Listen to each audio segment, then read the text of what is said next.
Hi, Eric Gibaud, ericgibaud.com, and today I'm going to speak to you about the flash Godox TT600.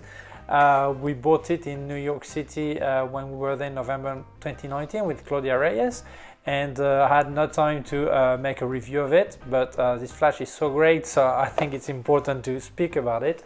I will also quickly speak about the X2T trigger, but actually I will do a separate video for this trigger and the XproO because there are two good options that Godox has about triggers. But this flash makes so many things, so many possibilities that I'm going to get in details in this flash to explain how to configure it, depends what you want to do and all this. So let's start. Here the famous B&H photo and video that I'm going to visit right now. We're all three here at B&H photo and video, and this is Tommy that looked after my order and advised me about the product. I invite everyone to come to BH when they come to New York City. And here's Claudia Reyes with me. Hello. Okay, now I'm going to get into technical details, the information, and then I will get into configuration to give you more information. Well, this flash is 100% manual, no TTL, but it has high sync HSS, sorry. It has HSS. It's not easy to say, okay? I don't like HSS. I don't use it, but some people like it. I tell what it is.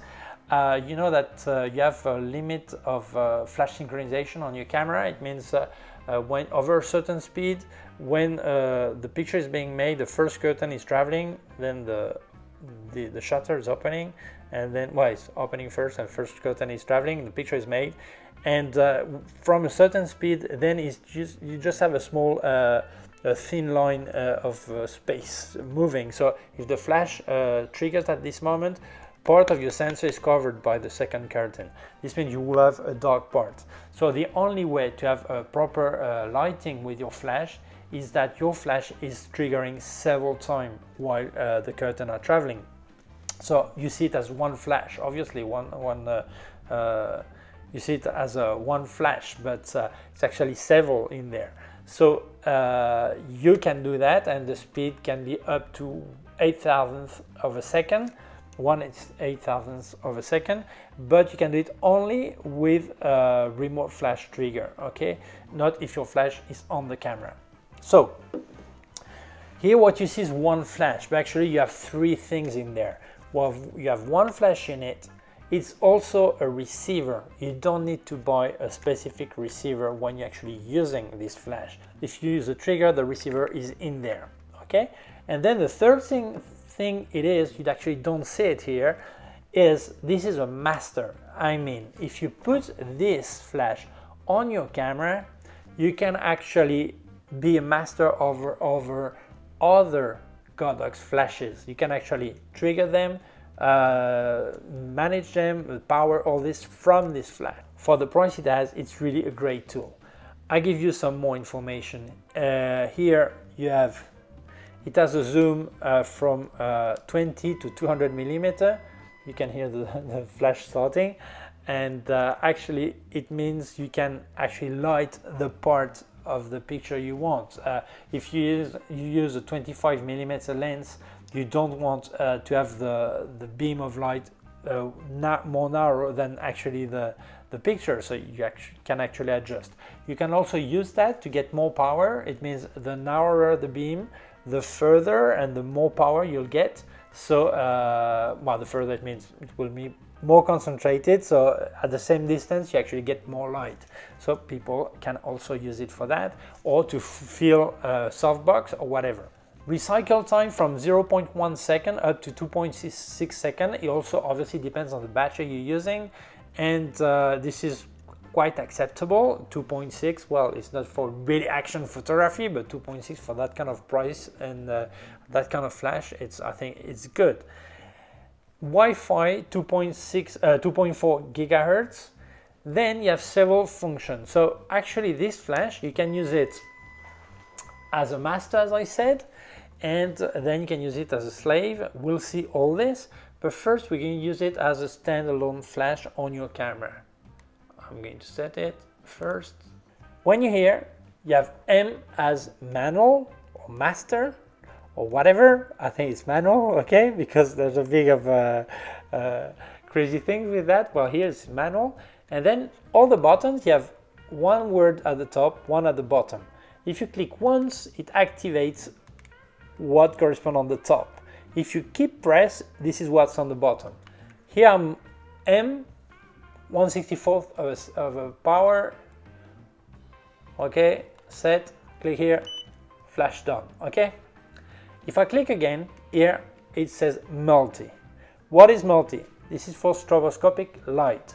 Like, imagine you want to make a picture of a ball, throw a ball or whatever, or bullet or whatever, in completely dark environment, and you put like 1 second speed on your camera, and you say, okay, I want to do 5 pictures in a row. I put like at 6 Hertz, for example, okay. I want to make 5 pictures, okay. Well, I want to make 6 pictures, okay. So I'm at the minimum power here, but when you click here, it has made 6 pictures at 6 Hertz. So this is for very often scientific pictures or whatever, or sometimes sport pictures, but normally it's actually in fully dark environment, and this is the flash that is going to freeze the action. So on the same picture that your shutter is open 1 second, it will make 6 flashes, so we'll see actually the object travel in there, okay? This flash allows you to do that. Don't abuse of this, because this kills condenser, okay? So it's not a toy, it's something you should use only when you actually use it. If you do that a lot, then you should wait for your flash to cool down, okay? Because you can actually burn it. Then let's go back to M, okay. This flash, like this, is to put on your camera, and that's it. But you can actually use it as a master. So I'm going to press here, again.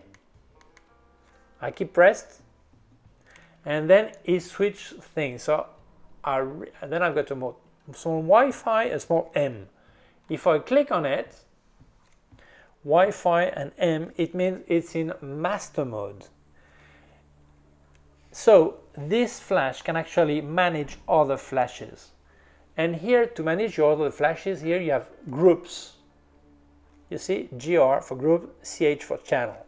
If I click on group, as you can see here, it says A at the top, B, C, all this. M is this flash. If I change power here, this is for this flash. If I click here, this is for this flash, okay? But I can actually manage other flashes. So if we're going to look at it, we're going to go on group. So to show you, I've got my AD200 here. I'm going to switch it on. And as you can see, it is on group B, okay? So here, I'm going to go press group here, and it gives me the group B. And then as you can see, show you here, when I turn here, you see how it changes the power on my AD200 here, okay? I can change it like this here, okay? So it means I'm going to put on minimum power so we don't get all here. So it means now, if I press here, both flashes, here I've got 1/28 of power, and on this one, on the B1 master, I've got 1/8, okay? So I go here, I see, okay. If I want to use this flash just as a trigger, not a flash, I can actually, when I'm on master, I can drag down the power to off, like this, off. In this case, as you can see, only this one will go. So it means I can have this on my camera, and the light won't go out of this, but it will trigger the other flashes. It means, like, if you're on a budget, you can start buying this flash, and the day you want to buy an AD200 and you don't have money for a trigger, or don't want to spend money for a trigger, you can actually use this flash to trigger your AD200. You already have a trigger here in this flash, okay? Then if you want to use this flash with a trigger like this, if you have a Yongnuo flash, when you do this, your flash must be in master mode, okay, or in M mode, or whatever you want to call it, okay. Manual, it's always manual, master mode. On the Godox, no, if you're going to use a trigger, you need to have it on slave. So you simply press here on mode, okay, and then you turn until you get the S mode. Okay, here I've got the S mode. So now if I click on my trigger, it goes. Okay, if I was on M mode, it wouldn't work. Most people who contact me because they're trying to configure a flash with a trigger, it doesn't work because they don't have the same channel.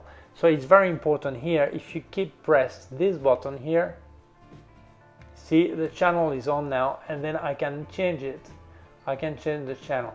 If I'm on channel 5 right now, if I click here, it doesn't work. Okay, if I got this on channel 5, I also need to have my trigger on channel 5. So I press your menu and I go to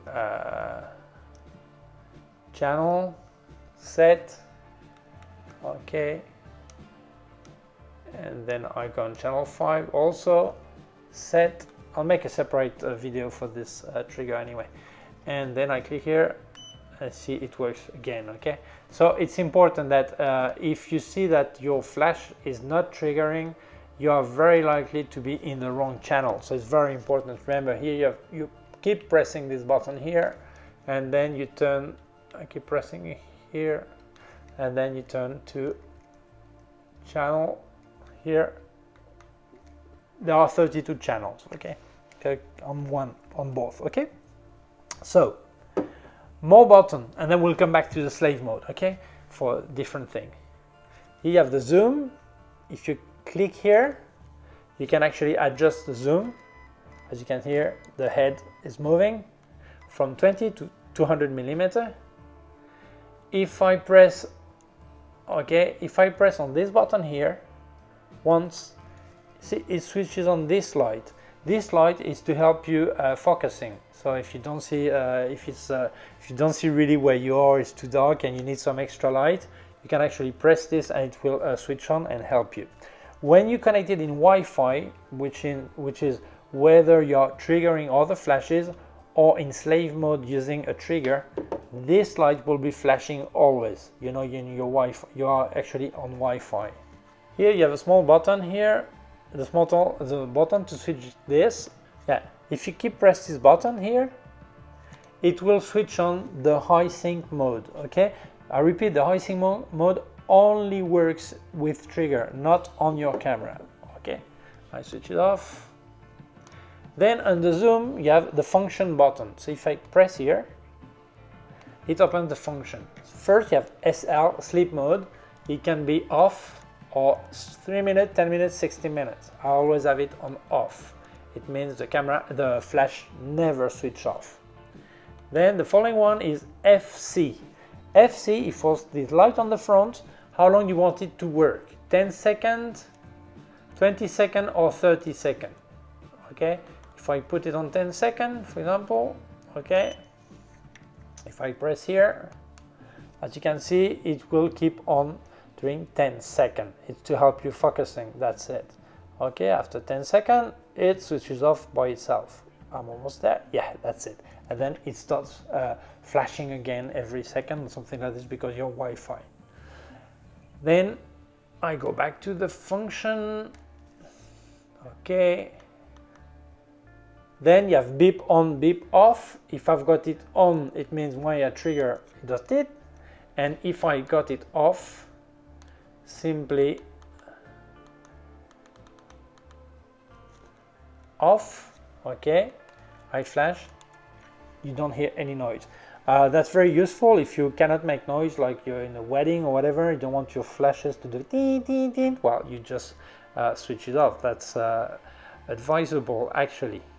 Then the following one is BL, backlight. It means here, as you can see, the screen is on for 10 always, when it's always on, 12 seconds when I touch button, or off. As you can see, it is backlight of the screen. I put it for 12 seconds. Okay. Following one, you think it's 05. This is not 05, this is OS, optical slave. Okay. Right now I'm in normal slave, not optical.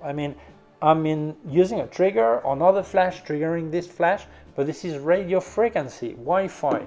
But if I want, I can have this flash to be triggered optically. It means when it sees another flash light, it will trigger at the same time. So I press here, okay, then I go back to where I was. As you can see, there is S1 and S2. What's the difference? Well, when you're using a main flash in manual mode, you put S1, and when it sees the other flash jump, it will jump too. Okay, it will trigger too. But if the other flash is not a manual flash but TTL flash, normally a TTL flash makes a pre-flash to measure the light, and then it makes a definitive flash after. So if you're on S1, it will trigger at the same time as the pre-flash, and when you actually make the picture, this flash will have already jumped or triggered, and it will be too late. You won't light the place. Okay, so it's important in that case to be on S2. So now I'm on S1, as you're going to see. As you can see, I'm going to trigger this one with this one. Okay. The problem is sometimes it's so fast that actually on the video you don't actually see it, but this did jump everything. It's fine. Okay. So when you're in slave mode, it depends on the flash that is going to trigger. You should put it to the right,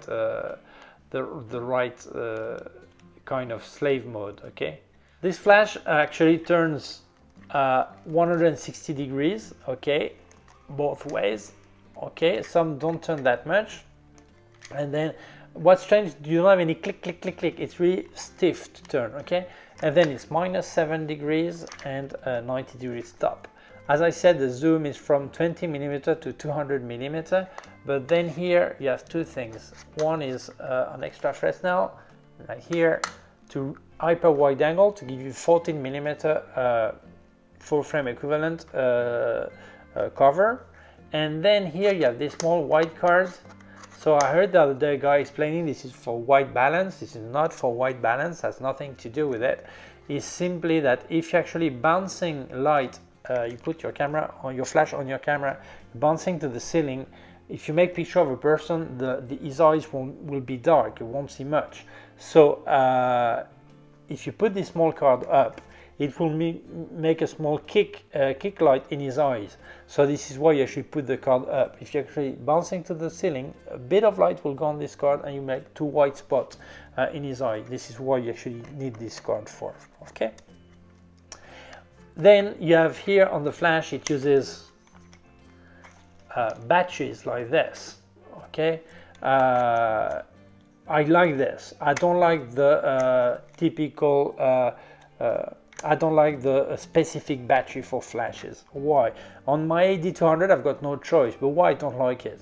Because if you have this specific, even the lithium battery or whatever, maybe you don't need two, but if one day you actually trigger more than you thought and you don't have a second one, you're stuck. You have no other batteries, you don't have time to charge it and whatever. So actually you end up buying an extra battery just for some time using it, and actually a battery, if you don't use it, after some time will be dead anyway. So I prefer real batteries like this. I have rechargeable here batteries. Okay, so if they're empty, I can use standard AA battery, and that's it. This is why I prefer that kind of flash with batteries and not the proprietary batteries. I don't like them. Sometimes you don't have any other choice, but this is what I like. And also here you have the possibility to connect a power pack, and also here on the side you have a PC connector and another kind of connector. I think it's also for kind of charging batteries, I'm not sure. Okay, well, that's it. It works that simple. Power. Well, Godox says it has a guide number of 60 at 1 meter, ISO 100 and zoom 200 mm. Well, I did not get that. I get f32 at 200 mm, but also at 105. So it's less than what they say, a lot less than what they say.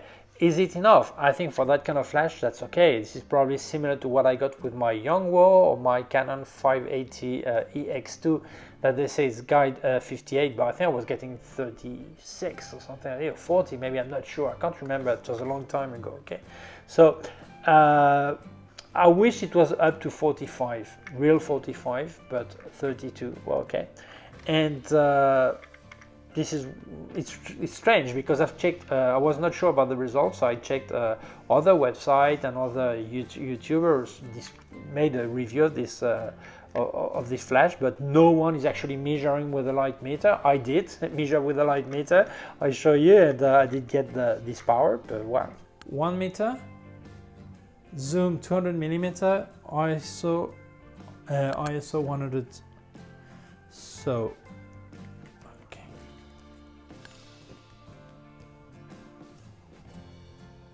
I also get f32. That's it. So what's in favor, what's against it? The cons. Well, there is no USB port, so it's not firmware upgradable. And to me, it's not a problem because this flash is everything I need and don't want to make new things. But maybe it would have been good, like if people came with some ideas and they would update the flash would be good. Like for example, if you want to switch off this flashlight all the time when you're on Wi-Fi, even if they make it on new units, on this one there is no way to upgrade it because there's no USB port. So wow. Other thing I don't like, this is actually this light that is flashing all the time, because sometimes you don't want this flash to be this light to be there because you want to be discreet, but it's there. So well, that's something I would love to be able to deactivate this. And another thing that is really strange, when I'm using my trigger, actually I can go here and go to the zoom as a set, okay, and although I change it here, it doesn't change on the flash. I thought that was maybe this unit, but I saw another guy reviewing and said he had the same problem. So it means if you want to change the zoom on the flash, you have to do it manually touching the flash. You cannot do it through the trigger. And that's a bit of a pity because that would be ideal. Normally I don't touch the zoom because I put it in the softbox and that's it. I don't touch it anymore because I calculate the angle I need for that softbox and that's it. But well, if you wanted to change it remotely, it's not possible. The good point, well, the brilliant point are the price. The price I think is around 60 euros, and I think it's really great for what it offers. You have HSS, high sync. I think it's great. I don't use it. I don't especially like high sync because I think it kills condenser, but some people love it, like to use it, and it's there. And even if I don't like it, sometime one day I forget my ND filters and I want to use high sync, I have it, it's here. And another thing I really like is you have an included receiver and also a master to trigger all your other Godox flashes, and I think this is great for the price they offer. So, well, that's it. As you can see, it's really complete. So if you think this may help other people, please share it on social networks. If you have not done yet, please subscribe to my YouTube channel. The small button down here and also a small bell. If you click on the bell, you get notified when I upload a new video.